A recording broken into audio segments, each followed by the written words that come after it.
നമ്മുടെ അടുത്ത് പറഞ്ഞത് വണ്ടിയിൽ നിന്ന് വീണു, രണ്ടുപേരും ഓട്ടോയിൽ കൊണ്ടുവന്നാക്കിയതാണ് ആദ്യം പറഞ്ഞത്. പിന്നീട് പറഞ്ഞു എന്താ പറയുക, അവരുടെ വണ്ടിയിൽ നിന്ന് വീണതാണെന്ന് പറഞ്ഞു.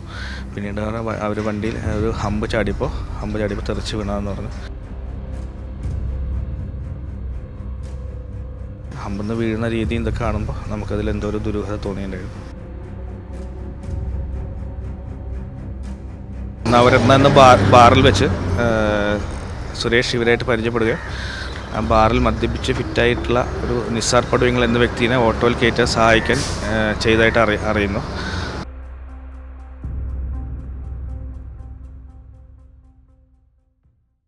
നമസ്കാരം. സഹോദരൻ്റെ അപകട മരണത്തിൽ ദുരൂഹത ആരോപിച്ചുകൊണ്ട് ഒറ്റപ്പാലം സ്വദേശിയായിട്ടുള്ള സുനിൽ പോലീസിൽ പരാതി നൽകിയിട്ടുണ്ട്.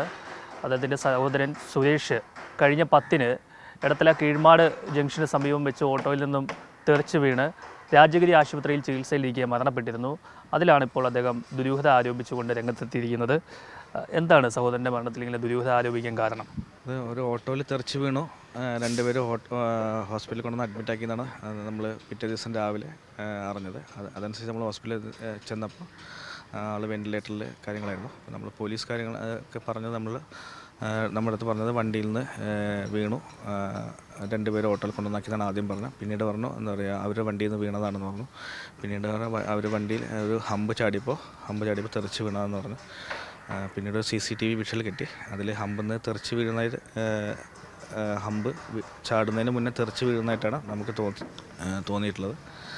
അപ്പോൾ അതിൽ ഹമ്പിൽ നിന്ന് വീഴുന്ന രീതി ഇതൊക്കെ കാണുമ്പോൾ നമുക്കതിൽ എന്തോ ഒരു ദുരൂഹത തോന്നിയിട്ടുണ്ടായിരുന്നു. ഒപ്പം ഉണ്ടായിരുന്ന ഓട്ടോ ഓടിച്ചിട്ടുണ്ടായിരുന്ന ഷംല ലാലുവ എന്നുള്ള ഓട്ടോ ഡ്രൈവർ, ബാക്കിൽ നിസാർ പടുവിങ്ങൽ എന്ന് പറഞ്ഞ വ്യക്തിയായിരുന്നു ഉണ്ടായിരുന്നത്. എന്തായിരുന്നു സഹോദരൻ ഇവിടെ ചെയ്തുകൊണ്ടിരുന്നത്? സഹോദരൻ 6-ാം തീയതി ഒരു ജോലി ക്ലാസിക് സെക്യൂരിറ്റീസ് എന്നുള്ളൊരു സ്ഥാപനത്തിൽ ജോലിക്കായിട്ട് ഇൻ്റർവ്യൂവിന് വന്നതാണ്. അപ്പോൾ അവർ സെക്യൂരിറ്റി സൂപ്പർവൈസറായിട്ട് ജോലിക്ക് സെലക്ട് ചെയ്തു. അപ്പോൾ ജോലിക്ക് ജോയിൻ ചെയ്യണമെങ്കിൽ PCC വേണമെന്ന് പറഞ്ഞു. അപ്പോൾ PCCക്ക് അപ്ലൈ ചെയ്തു. പിന്നീട് ഇത്ര ദൂരെ നിന്ന് വന്നതല്ലേ, അപ്പോൾ തൽക്കാലം ഇവിടെ ട്രെയിനി ആയിട്ട് ഇവിടെ നിൽക്കാമെന്ന് പറഞ്ഞിട്ട് അങ്ങനെ ഇവിടെ നിൽക്കുകയാണ് ചെയ്തത്. പോലീസിനോട് ഈ ദുരൂഹത ആരോപിച്ച് നിങ്ങൾ പരാതി കൊടുത്തിട്ടും അത് പോലീസ് കാര്യമായിട്ട് എടുത്തില്ല? പോലീസ് കാര്യമായിട്ട് എടുത്തില്ല എന്നല്ല, പോലീസ് ആകെ ഈ ഒരു ഷംലാൽ എന്ന് പറഞ്ഞ വ്യക്തിനെ വിളിച്ചതായിരുന്നു. അപ്പോൾ ആൾ ഷംലാൽ വേറെ കേസിലെ പ്രതി ആയതുകൊണ്ട് റിമാൻഡിൽ ചെയ്തതാണെന്നുള്ള അറിയാൻ കഴിഞ്ഞ. പിന്നെ നിസാർ പടുവിങ്ങൽ എന്നുള്ള വ്യക്തിനെ ഇതുവരെ വിളിച്ച് ചോദ്യം ചെയ്തതായിട്ട് നമുക്ക് അറിയില്ല. ഇവർ തമ്മിൽ എന്തെങ്കിലും തർക്കം ഉണ്ടായിട്ടാണോ സംശയിക്കുന്നത്? ഇവർ തമ്മിൽ എന്തെങ്കിലും തർക്കം ഉണ്ടായോ, എന്തെങ്കിലും പ്രശ്നങ്ങളുണ്ടായോ എന്നുള്ളത് വെച്ചാൽ ലാസ്റ്റ് ഒരു 2 മണിക്കൂറുകളായിട്ട് സുരേഷിൻ്റെ ഒപ്പം ഈ 2 വ്യക്തികളുണ്ടായിരുന്നു. എവിടെ വെച്ചായിരുന്നു? അതായത് നമ്മൾ അറിഞ്ഞ പ്രകാരം ഒരു നവരത്ന എന്ന ബാറിൽ വെച്ച് സുരേഷ് ഇവരായിട്ട് പരിചയപ്പെടുകയും ആ ബാറിൽ മദ്യപിച്ച് ഫിറ്റായിട്ടുള്ള ഒരു നിസാർ പടുവിങ്ങൾ എന്ന വ്യക്തിയെ ഓട്ടോയിൽ കയറ്റാൻ സഹായിക്കാൻ ചെയ്തതായിട്ട് അറിയുന്നു. അപ്പോൾ അങ്ങനെയാണ് ഇവർ തമ്മിൽ പരിചയപ്പെടുന്നത്. പിന്നീട് സുരേഷ് ആ ഓട്ടോയിൽ കയറി പോകുന്നതാണ്.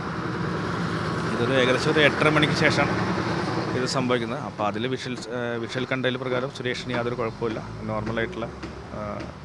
സുരേഷിൻ്റെ എന്തെങ്കിലും നഷ്ടപ്പെട്ടതായിട്ട് സുരേഷിൻ്റെ കയ്യിൽ വിഷ്വലിൽ നമ്മൾ പോക്കറ്റിൽ പേഴ്സ് കാണുന്നുണ്ട്.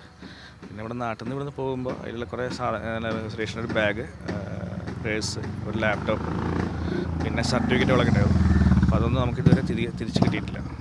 ഇല്ല, അതൊക്കെ നഷ്ടപ്പെട്ടു.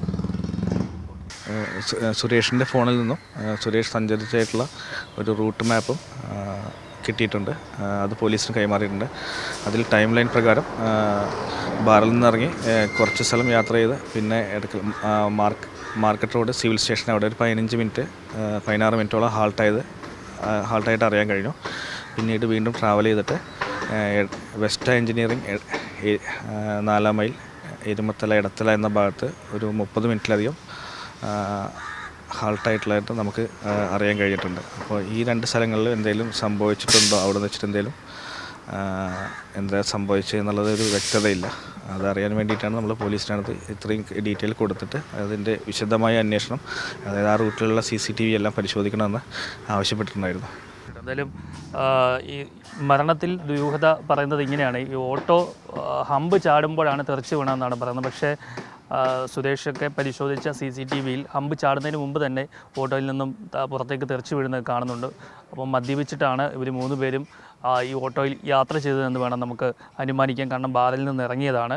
അപ്പോൾ അതിനിടയിൽ 2 മണിക്കൂർ ഇവർ എവിടെയായിരുന്നു, ഇവർ തമ്മിൽ എന്തെങ്കിലും പ്രശ്നമുണ്ടായോ അതോ മറ്റെന്തെങ്കിലും തർക്കമുണ്ടായോ എന്നടക്കമുള്ള കാര്യങ്ങളൊക്കെ പരിശോധിക്കാൻ പോലീസ് തയ്യാറാവണമെന്നാണ് ഇപ്പോൾ സുരേഷിൻ്റെ സഹോദരൻ സുനിലും സുധീറും ആവശ്യപ്പെടുന്നത്. പക്ഷേ പോലീസ് ഒരു അനുകൂലമായ നിലപാട് സ്വീകരിക്കുന്നില്ല എന്നാണ് പറയുന്നത്. ഉന്നത പോലീസ് അധികാരികൾക്ക് പരാതി നൽകാനുള്ള ഒരുക്കത്തിലാണ്.